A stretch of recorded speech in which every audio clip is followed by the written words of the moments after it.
Seterusnya, pemantauan harian KPDN/SGP pastikan bekalan barang keperluan di Labuan mencukupi. Perinciannya kita bersama dengan Harji Jack di sana. Teruskan Harji. Terima kasih. Penguatkuasa pejabat KPDN/SGP Labuan melaksanakan pemantauan dan pemeriksaan setiap hari khususnya bekalan keperluan harian. Ia bagi memastikan harga siling ditetapkan dipatuhi serta bekalan terjamin di peringkat peruncit. Ini termasuk bekalan telur ayam yang dilapor stabil dan mencukupi. Pengarah KPDN/SGP Labuan, Junaidah Arbain berkata, di samping pasukan penguatkuasaan, terdapat pasukan pegawai pemantau harga yang berfungsi untuk merekod harga setiap hari di 15 lokasi sekitar Labuan.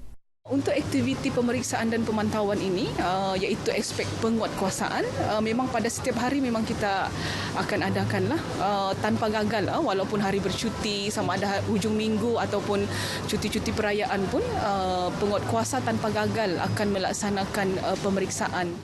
Sehingga kini, tiada peruncit atau pemborong melakukan kesalahan berkaitan bekalan barangan dan harga di pasaran. So far, pembekal QL di Kota Kinabalu di Sabah, diorang masih memberikan komitmen yang baguslah apabila kami minta kuantiti yang kami perlukan di Labuan untuk keperluan pelanggan di Labuan, mereka masih boleh menunaikan, masih boleh membekalkan kuantiti tersebut.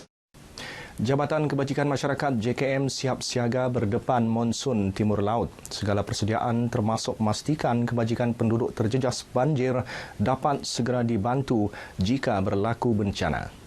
Memang kita dah ada kita punya depo bencana. Jadi sekiranya berlaku bencana, kita terus boleh salurkan bantuan kepada mangsa bencana. Seperti yang kita maklum, hujung tahun ni musim banjir, kita juga telah bersiap sedia 100% menghadapi yang dipanggil monsun Timur Laut. Jadi kita punya stor semua kita dah penuhkan dengan bekalan-bekalan dan juga pusat-pusat pemindahan.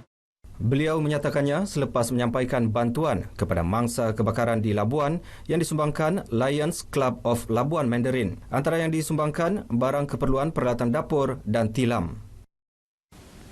Hampir RM800,000 diperuntuk Majlis Agama Islam Wilayah Persekutuan Mawib Labuan bagi memperkasa pembangunan asnaf khususnya belia yang dilihat berpotensi melibatkan diri dalam perindustrian. Ketua Unit Pembangunan Asnaf Mawib Labuan Ustaz Muhammad Syukur Norfini berkata 20 asnaf terpilih dibantu bagi program latihan kemahiran tinggi Kimpalan. Peserta terlibat juga ditawarkan peluang pekerjaan setelah tamat tempoh pengajian itu nanti. Pekerjaan yang memang terjamin daripada syarikat-syarikat atau industri yang mana dengan kerjasama TWI sendirilah. Program ini juga sebenarnya adalah mensasarkan golongan-golongan belia di bawah umur 18 tahun dan sehingga 35 tahun untuk menceburi bidang-bidang bahagian industri ini. Dan insya-Allah di akhir latihan ini mereka dia akan jaminan secara terus itu secara bekerja terus di syarikat-syarikat yang kita akan lantik. Beliau ditemui pemberita selepas melawat peserta kursus yang ditempatkan di Institut Kemahiran Mara, Kota Kinabalu. Kami juga menawarkan program-program yang lain yang mana selari dengan kehendak industri lah pada hari ini. Program-program yang ditawarkan adalah program-program yang high demand.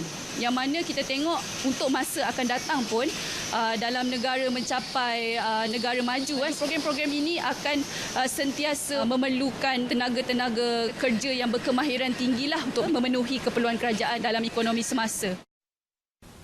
Hospital Labuan menerima 178 notifikasi kematian di luar hospital dalam tempoh 10 bulan pertama tahun ini. Namun peratusan yang menerima bantuan kecemasan CPR kurang daripada 1%. Ini membuktikan kesedaran atau keyakinan orang awam untuk melakukan CPR adalah amat rendah. Pengarah Jabatan Kesihatan Labuan, Dr. Francis Paul berkata, kesedaran kepentingan CPR di kalangan komuniti perlu ditingkatkan bagi menambah keyakinan orang awam melakukannya jika berhadapan kes kecemasan. Justru program First Labuan Mass CPR yang disertai lebih 500 peserta dari 20 sekolah dan 3 IPTA membantu komuniti mengenai pentingnya mempelajari ilmu CPR.